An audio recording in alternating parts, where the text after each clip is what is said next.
Assalamualaikum warahmatullahi wabarakatuh. Selamat pagi dan salam sejahtera bagi kita semua. Yang terhormat Ibu Nurul Indasari selaku Guru Bahasa Indonesia serta teman-teman yang saya banggakan. Marilah bersama-sama kita memanjatkan puji dan syukur kepada Allah Subhanahu wa taala, Tuhan yang Maha Esa. Berkat rahmat dan inayahnya, kita semua bisa berkumpul di dalam ruangan ini dalam rangka memperingati Hari Sumpah Pemuda dengan kondisi yang sehat walafiat. Selain itu, tidak lupa juga salawat dan salam senantiasa kita sanjungkan kepada Nabi besar Muhammad SAW yang telah membawa kita keluar dari zaman kebodohan. Semoga kita semua akan diberikan syafaatnya di yaumul akhir kelak. Amin.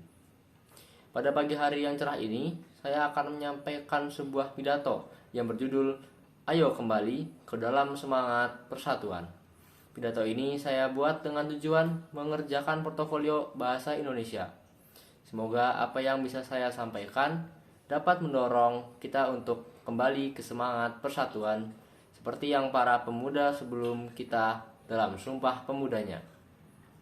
Hadirin yang saya hormati, hari ini tepat 94 tahun yang lalu sebuah peristiwa yang sangat bersejarah terjadi di negeri tercinta kita ini.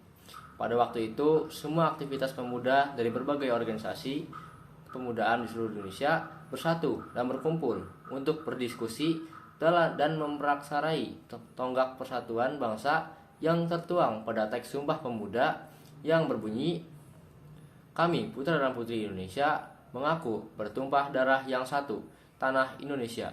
Kami, putra dan putri Indonesia, mengaku berbangsa yang satu, bangsa Indonesia. Kami, putra dan putri Indonesia, menjunjung bahasa persatuan, bahasa Indonesia." Sumpah tersebutlah yang kemudian mempersatukan seluruh pemuda di Nusantara untuk sama-sama berjuang demi bangsa kini. Hadirin yang berbahagia, namun yang terjadi pada saat ini sungguh ironis. Kini kesakralan Sumpah Pemuda sedikit demi sedikit mulai memudar karena kurangnya pemaknaan oleh para pemuda saat ini. Pada zaman dahulu, pemuda-pemuda ini Indonesia dan seluruh bangsa ini menghadapi musuh yang nyata, yaitu para penjajah. Namun, pada pemuda bangsa ini menghadapi musuh yang berbeda, musuh semu, yang perlahan-lahan terus menyusup ke dalam budaya bangsa kita ini. Satu di antaranya adalah individualisme. Hal inilah yang membuat pemuda menjadi individualis dan tidak acuh terhadap keadaan yang terjadi di sekitarnya. Padahal Insinyur Soekarno, Presiden pertama Indonesia, pernah berkata, "Beri aku 10 pemuda, maka akan guncangan dunia." Beliau menganggap pemuda sebagai agent of change, pelopor perubahan dan kemajuan dalam masyarakat ini. Hadirin yang berbahagia, saat ini bangsa Indonesia memahami permasalahan yang makin kompleks dari hari ke hari. Misalnya, permasalahan hukum, politik, pendidikan, kesenjangan ekonomi, dan kesejahteraan sosial masyarakat yang semakin gencar mengerus kehidupan bangsa ini. Lalu, kemana perginya para pemuda saat ini? Kemana perginya mereka ketika Indonesia membutuhkan tenaga mereka demi perubahan bangsa ini ke arah yang lebih baik? Para pemuda saat ini banyak yang memilih tidak mau tahu. Mereka pura-pura tidak melihat, menutup mata dan telinga. Mereka disibukkan dengan urusan mereka masing-masing tanpa menghiraukan keadaan yang terjadi di sekitarnya. Padahal banyak sekali kebijakan yang butuh dikritisi dengan memberikan solusi-solusi yang tepat untuk menyelesaikannya. Wahai para pemuda-pemudi bangsa, peran pemuda saat ini sangat dibutuhkan untuk membentuk sebuah negara harmonis dan kuat.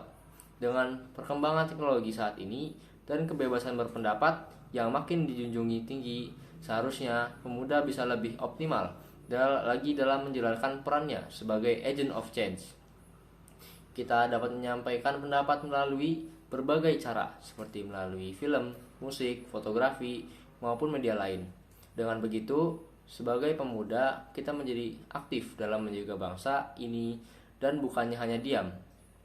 Sebenarnya, Sumpah Pemuda ini bukan hanya berperan sebagai pemersatu bangsa, tetapi juga sebagai pendorong para pemuda agar tetap bersemangat dalam berkarya dan memberikan kontribusi yang nyata demi Indonesia. Hadirin berbahagia, demikianlah apa yang dapat saya sampaikan pada kesempatan kali ini. Mohon maaf bila ada kata yang kurang berkenan. Di akhir pidato ini, saya berpesan kepada seluruh pemuda-pemudi Indonesia untuk tidak hanya diam, tetapi ikut aktif dalam mengawasi jalannya pemerintahan Indonesia. Terima kasih atas perhatiannya. Akhir kata saya ucapkan wassalamualaikum warahmatullahi wabarakatuh.